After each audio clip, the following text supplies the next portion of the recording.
Greetings, my beloved divine child. I am Solarys of Achaenaic service, and you are beautiful. You are beautiful beyond compare. Comparison is something that doesn't uphold the principles of Achaenaic energy. Because as you see, in one moment, things always are.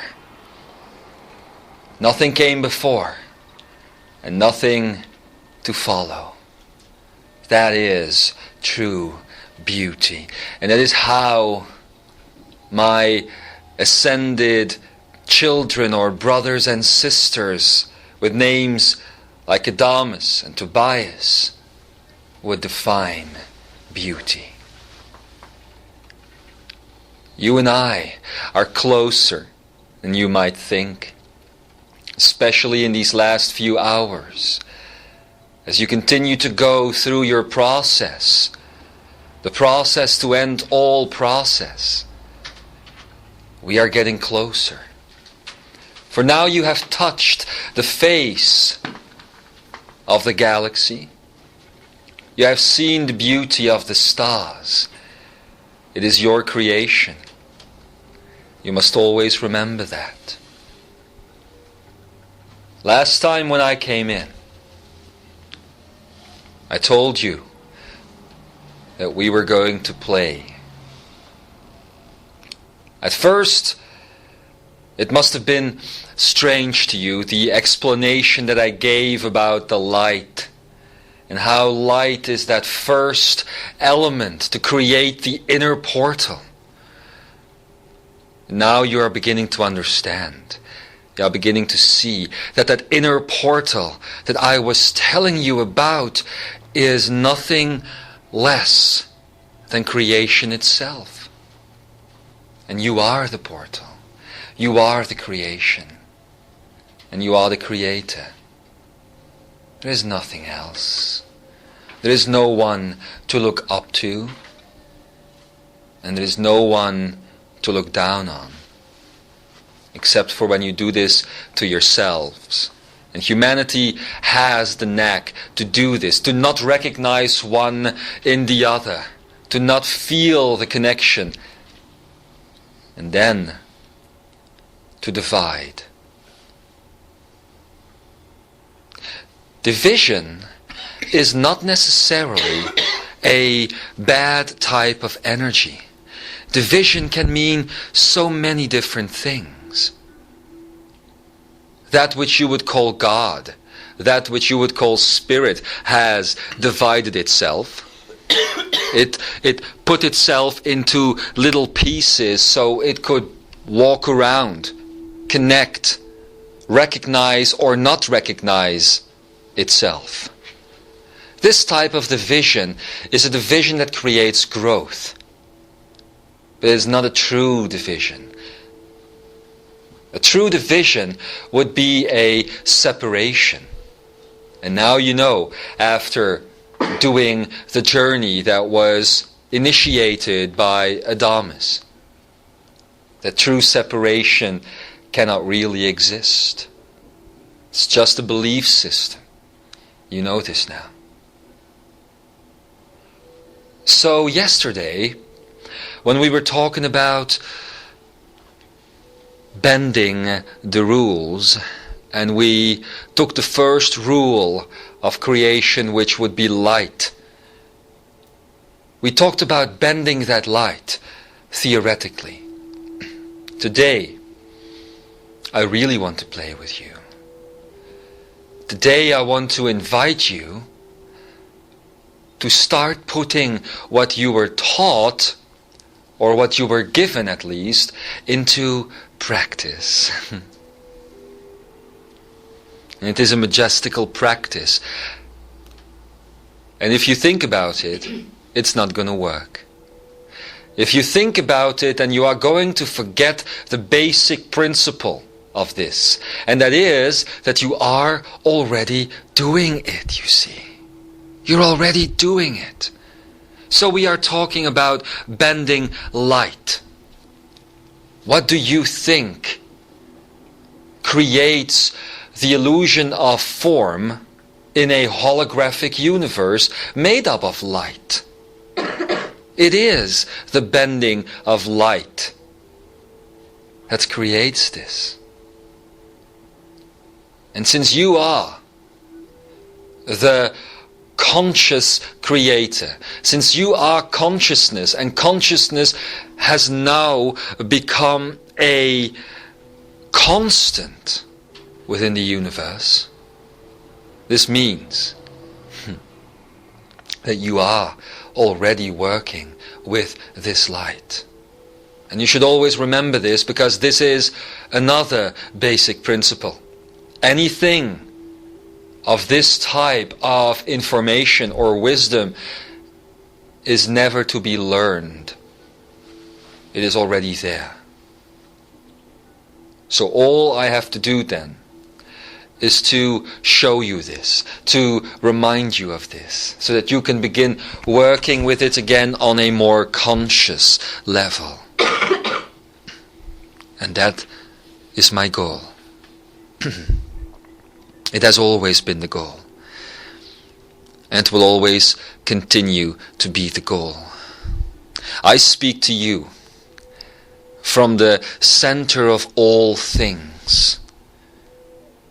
I speak to you and I speak from you, because you are the center of all things. I am there, right in the very heart of you.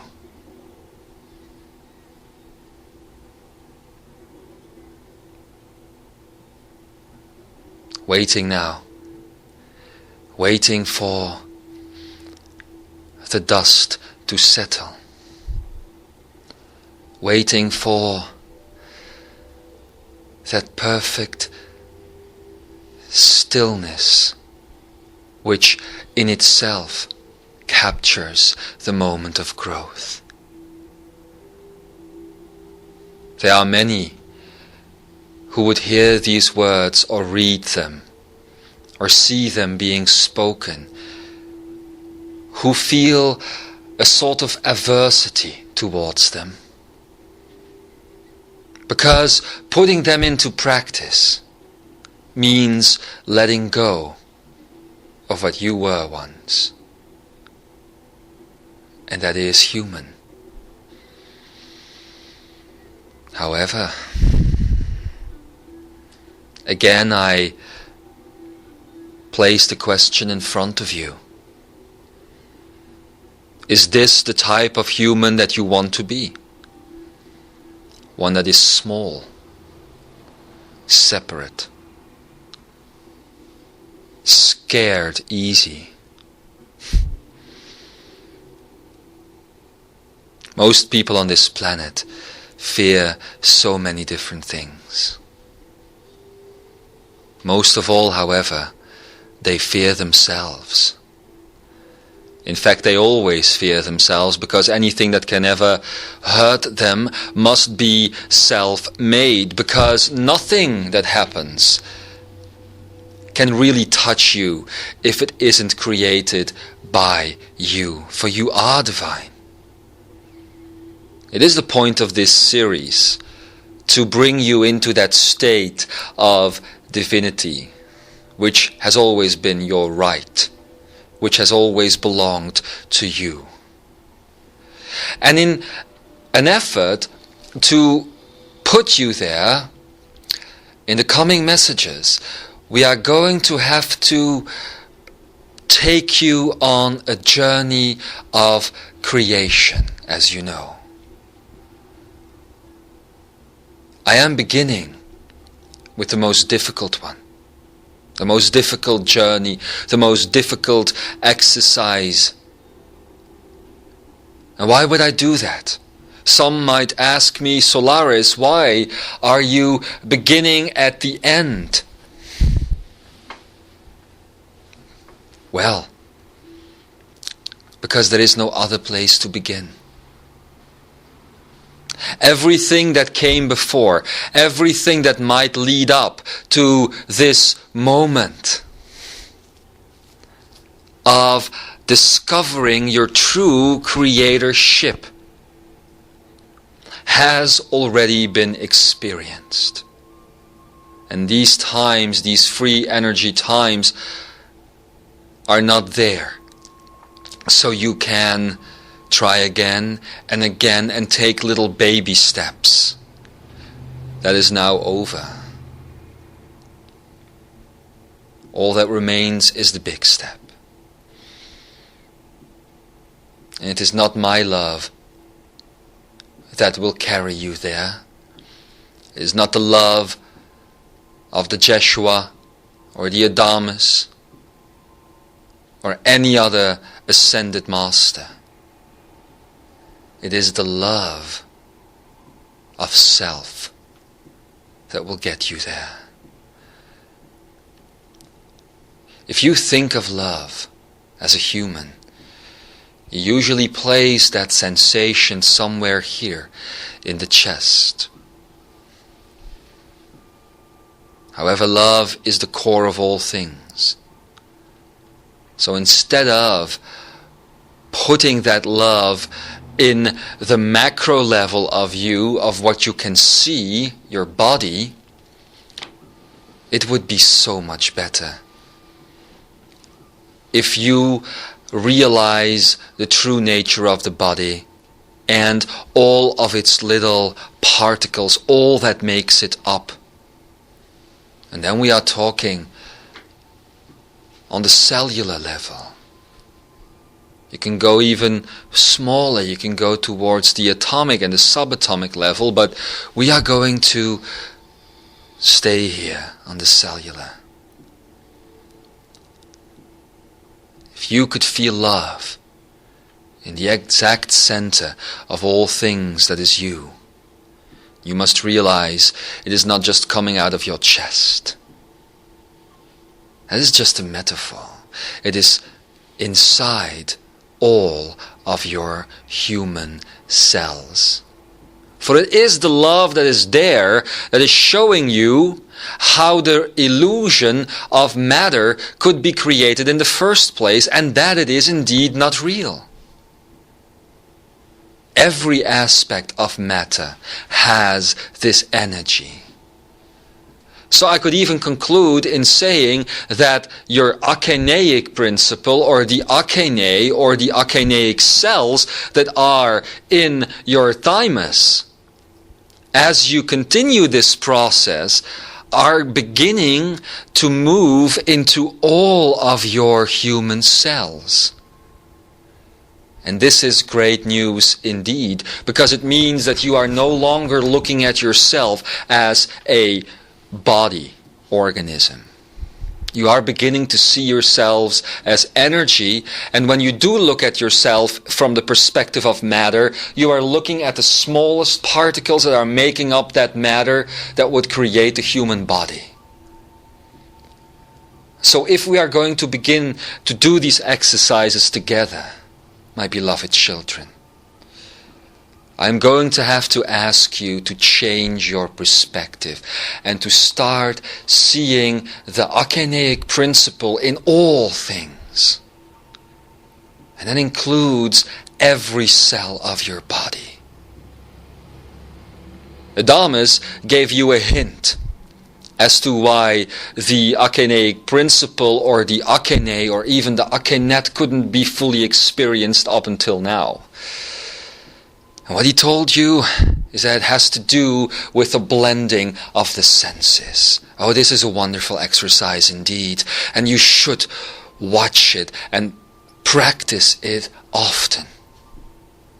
The blending of the senses is indeed the key, because it is the senses, as Adamus himself has said, that is creating the separation. Because all of a sudden you're looking at what appears to be an object, and then you see the object, and you hear the object, and as you process it through all these senses, the object gets put into a box and gets labeled, and it is separate from you all of a sudden.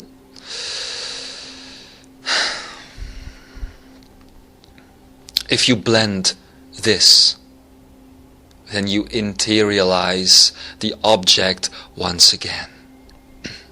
And you begin to work with it really. Several messages ago, I've told you about light. I've told you about finding the closet or any other object back within yourself. And now you know how to do it. The blending of the senses. But there is more. Finding the akenaic principle in each and every of your cells. And if you do that, then you can really begin to see your cells as a cosmos on its own. Holographic aspects of the whole. And that's really what you are. And I know that some of you out there who are reading these words at a later time are going to say, yes, get on with it, Solarys. We know all this. We want to do the exercise. Ah, blessed human. Yes, you do know this. You are aware of the information. But are you also aware of the impact it has on your life, on your existence, on your being? Do you know how grand this makes you? Or is that the only thing that you are afraid to see? Is that why you run away every single time? Is that why you avoid making the choices that will set you free, because you are afraid to see how big you really are and how perfect and how beautiful? Is something within you still telling you that you are not these things? Well then, that something within you is definitely not divine. And that is something to think about. Because we are at the brink of a new dawn. We are at the brink of a new beginning. And we are going to teach you, or to help you remember, how to bend light. For that is where it begins. I must first explain something, but I'm going to keep it brief. I have told you before that everything consists of light, sound, and color, and that these things interact with things like magnetics and gravity, and more of that. What you must understand now, as you are learning how to blend the senses together again, is that I have told you the truth, but I've told you the truth in separation. Because when you heard the sentence that everything is made up of light and sound and color, then that to you would mean, oh, there is 3 particles to everything. There is light, and there is this, and there is this. No, and that is wrong. Light and sound and color are merely different appearances, different materializations of the same divine principle, the same akenaic energy.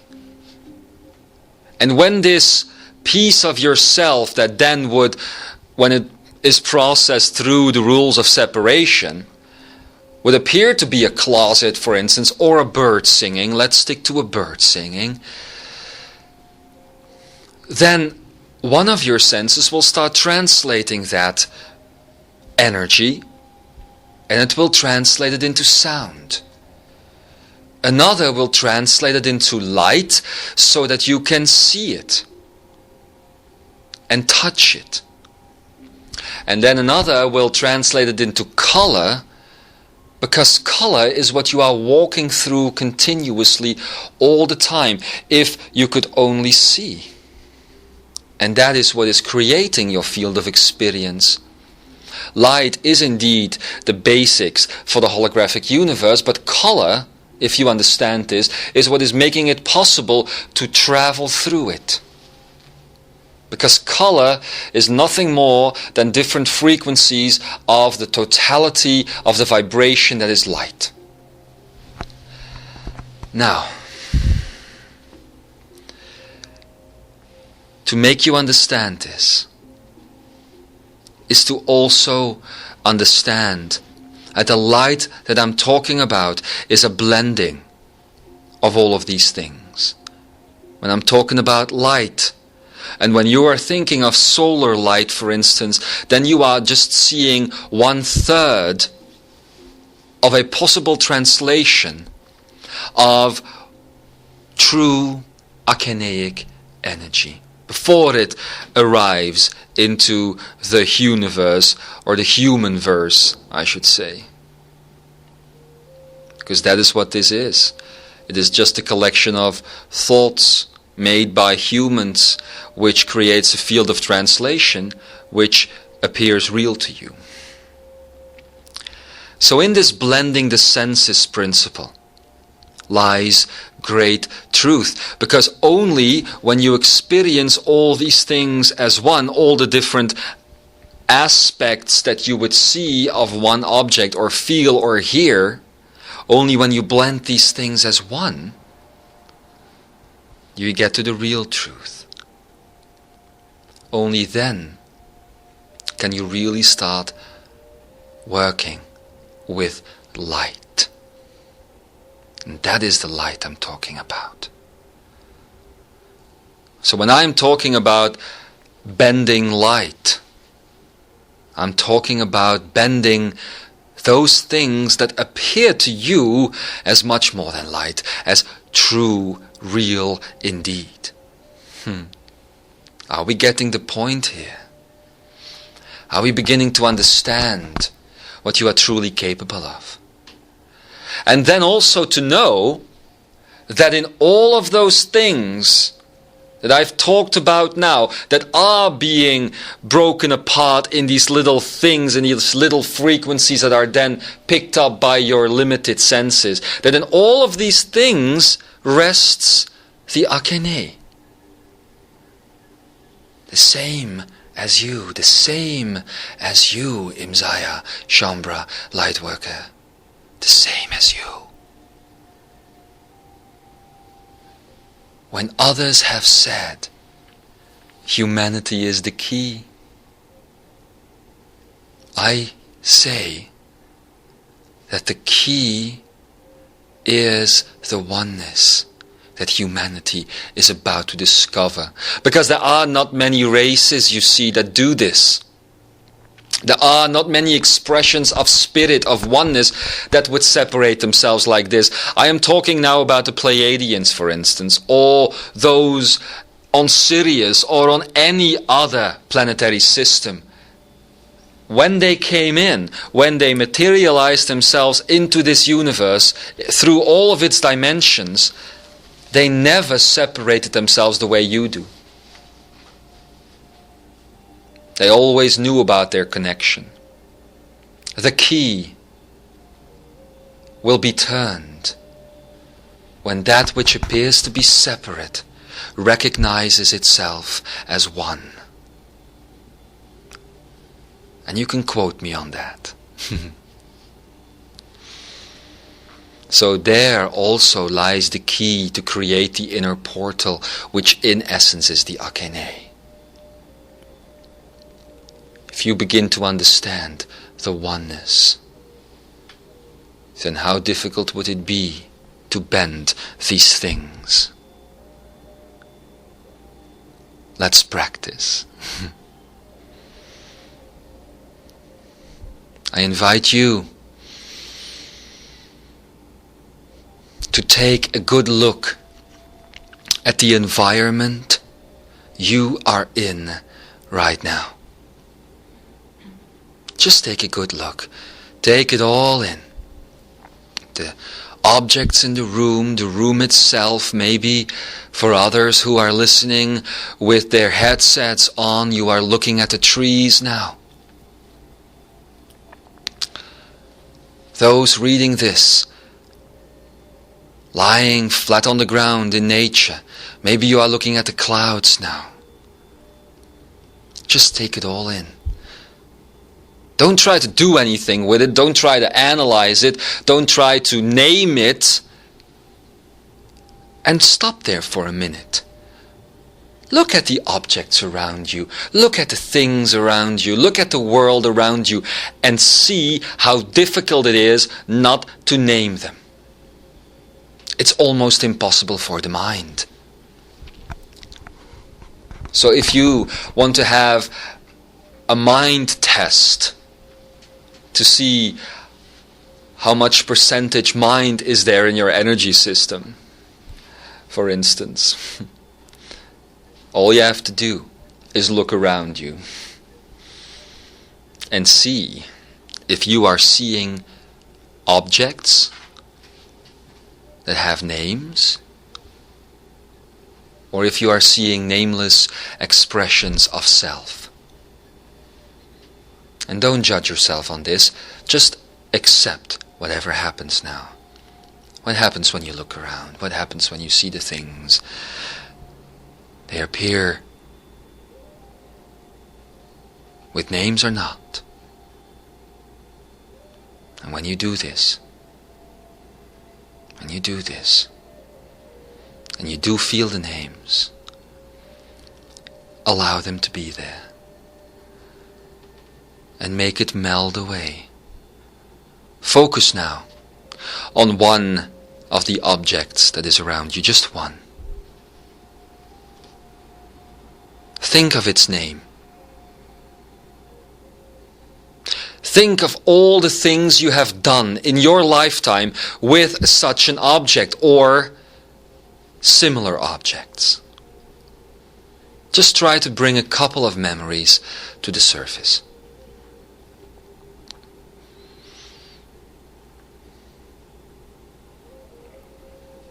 Maybe you would see a spoon. And then you would think back to all the times in this lifetime, countless almost, where you have used a spoon. That's how the brain categorizes things for you, through association. Nowhere in the brain is stored anywhere the definition of a spoon being you use it to eat soup, or you take it in your hand, put it in something, a fluid, and then put that in your mouth.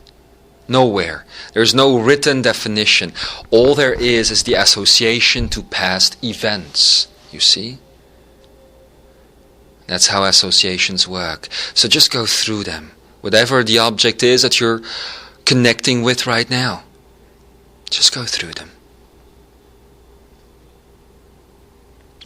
In all those memories that you have of that object, you have allowed yourselves and your senses to separate the total vibration of that object into frequencies, and then again into vibrations as well, because the total vibration and the 12 rays of vibration is something completely different. And in that separation, in creating those frequencies, you have separated yourself from the object. So you see, the object itself, be it a spoon, be it a chair, has no vibrational range of its own. It is created from your vibrations and your vibrations alone. The total vibration of an object is nothing more or nothing less than your vibrational range. and everybody else on the planet creating that object with you. That is total vibration.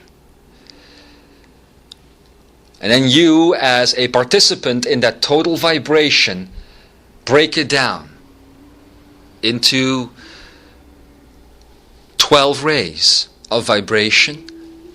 And you break that down into a set of frequencies, 144 in total. And that is how life works. That is how matter works. That is how reality works. And that is what you do every single day. And then you remember it, doing that 1 time, twice, 3 times, etc. And before you know it, the object appears separate.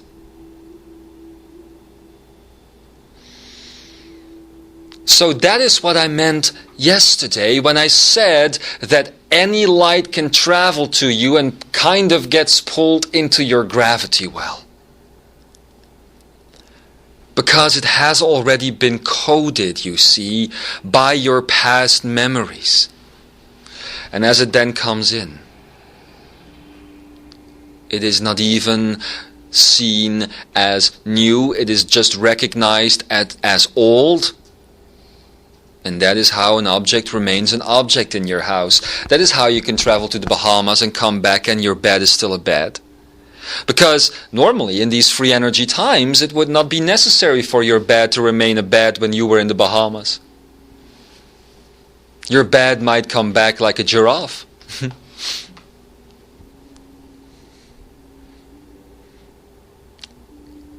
Anyway, if you keep staring at that object, hearing and integrating everything that I'm saying right now, then you should begin to understand that that object is an illusion. This you know. But now you are beginning to understand, my beloved child, why it is an illusion. If you don't get it, don't worry. Don't get frustrated. You will. You will. The explanation I gave you was actually very clear. It is just requiring you to think differently, to think in another way. So if you didn't get it, please listen to it again, experience it again, use another object and go there again. That total vibration I was telling you about before is in effect not real until one person or a group of people create it. Most in an old energy have taught you, or some on this earth at least, to work with that total vibration of an object. And that is how spoons could get bent in the past, for instance. However, the total vibration that was worked with was still seen all the time through those senses that would cut it into frequencies so it would become metal in the case of the spoon. And there would be colors so the supposed light of something could reflect on it. And it would be able to have a taste, etc., etc., etc.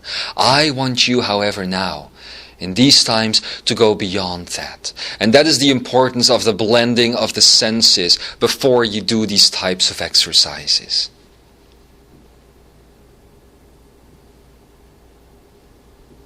So take your object, experience it, and in experiencing it, blend the senses. Bring inside of you, into your akene, what you see and feel and hear and taste, etc. And now I'm going to give you a clue here, which is going to be very important. For those who are sitting here, you are focusing on an object, and you are in a room at the same time. Your brain would tell you that if you want to blend the senses of that object, of experiencing that object, you would simply have to look at the spoon. I'm assuming it's a spoon. Look at the spoon and blend that into your akine, and then feel the spoon and blend it into your akine. But what they are forgetting is that the object that you have created and seen in separation cannot be seen in separation. So as you blend all the senses, you are hearing my voice now. In the background there's music. To get the full energy sensory experience of that spoon in the akineic self, you also have to incorporate what you are hearing as you are experiencing the spoon. You see? That, my child, is also part of the spoon. It is. Sounds incomprehensible to you, I know, but it is part of the spoon. And let's move on. So now you're blending, looking, tasting, feeling, touching, smelling, hearing, understanding. All things are one. And that all these senses are one. You also understand what light is all about. So what you are looking at, I'm again assuming it is a spoon. What you are looking at is light and color and sound as one. Knowing these things, it would be very easy to begin working with this exercise. And here is it. To change your reality, all you have to do, if you want to change the reality of the spoon, is allow its light to come to you and no longer accept the input that you are getting, which is the separated input, the separated input, and just let it fly across you. Let it come towards you, go through you, bend, and go back.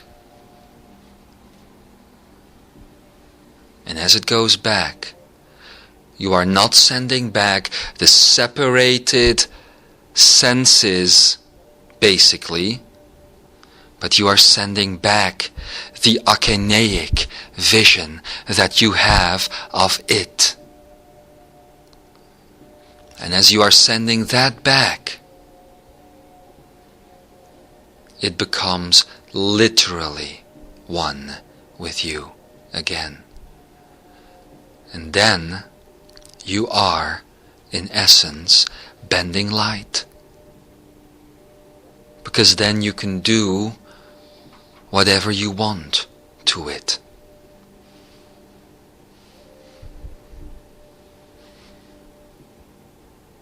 Are you beginning to understand what I am talking about? I'm not talking about a little trick. I'm not talking about something that is cool to show your friends. I am talking about liberation. I am talking about total sovereignty. It begins with a spoon, yes. Whether it be a spoon, whether it be butterflies. It begins with these things. The butterfly creation that you were given in the second part of the introduction to this divine or divinity manifest was just about imagination and the power of imagination. And some of you did indeed manage to find butterflies in their environment in the days to come. Now, I have given you the key for immediate interaction. This is going beyond the thought. The thought process is basically doing the same thing as it creates its reality around you. Whatever you think becomes real, but there is a gap, as you know.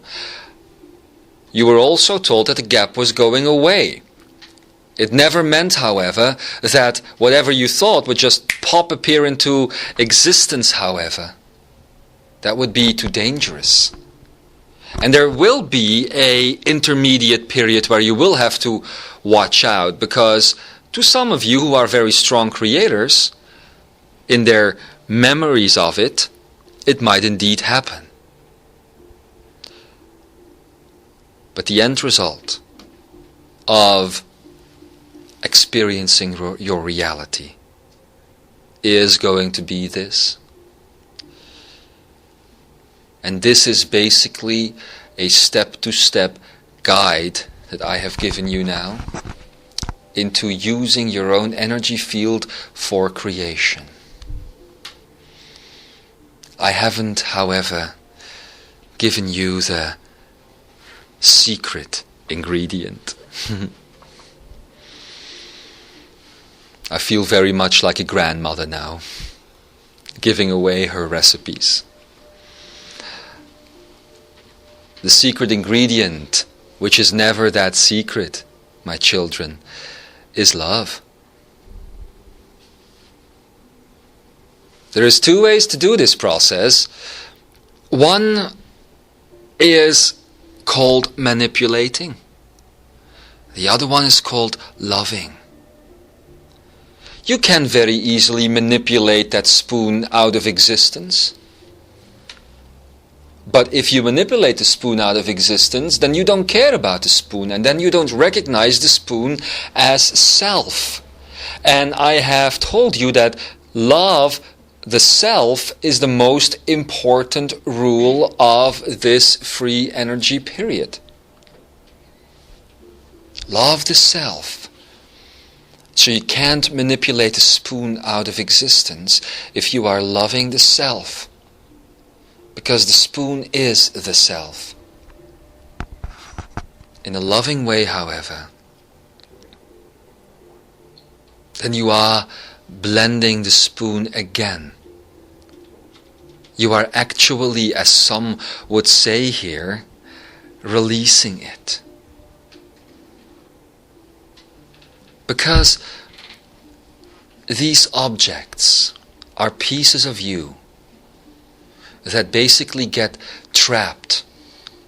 The total vibration is a trap. That's how I can say it best. It is simply a prison where imagination gets caught in a gravity field. So it can't be free again, and imagination basically must soar through the infinite sky. So it can no longer be free.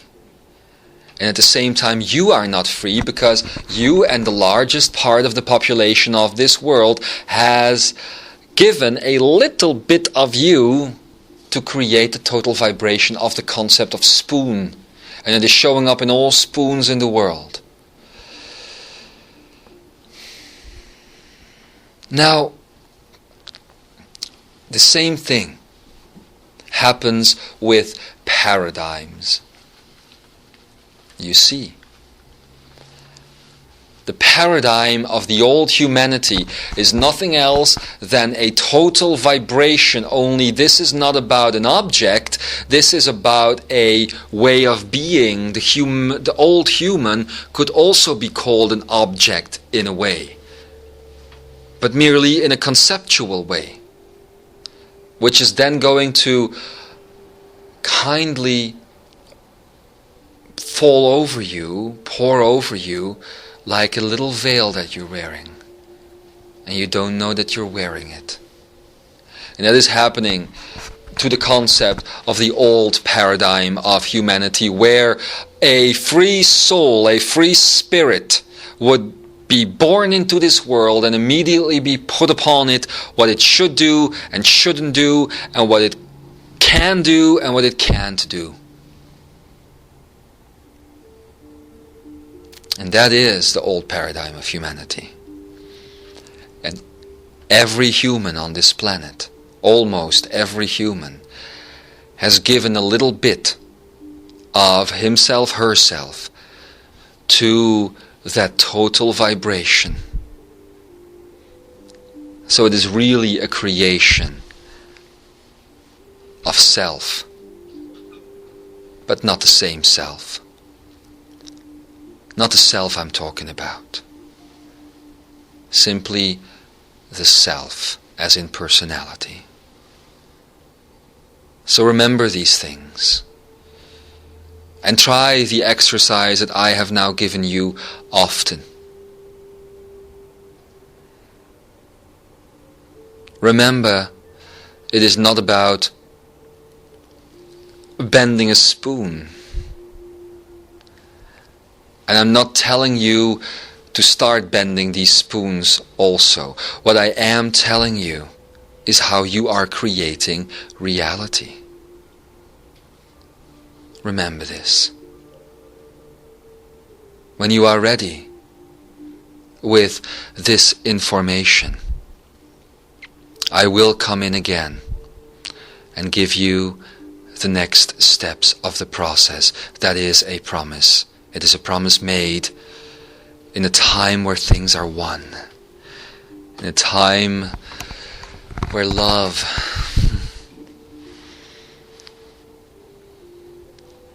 and after that word, no more words. In a time where love. And then all you can do is feel. You are courageous for being here, for taking these steps, for going through the process from the end that you're on. You are courageous for wanting this and for wanting to be where you are. You are beautiful. And as you begin to realize this, you will see it reflect in others as well. I know that most of you who are now hearing or reading these words will automatically find out that when you begin this type of reality breakdown, because that is basically what it is like a snowball effect. If you should feel that when you are doing this exercise, that you are going faster than you think you should, please don't be afraid. I am giving you these things in a very specific way, order, so that you could take it step by step by step in the safest of possible ways. Everybody is going to have their breakthrough time on a different moment in their experience. When you do, don't fear. Embrace it. That would be the time when I no longer have to speak to you like this, but when we can play together. I will be there playing with you as you are creating, recreating this world. Make it into the most beautiful of paintings, the most embracing of arts, the most loving of poetry. As you are bending, go back to the most beautiful moment that you have ever experienced in your lives, and use that energy as a foundation to have no fear, and to build and to build and to build. This is why I have a voice. This is why I pour out of you. This is why I am in your every cell, and I am the heart of all of your creations. And that is the way it is. And so it is.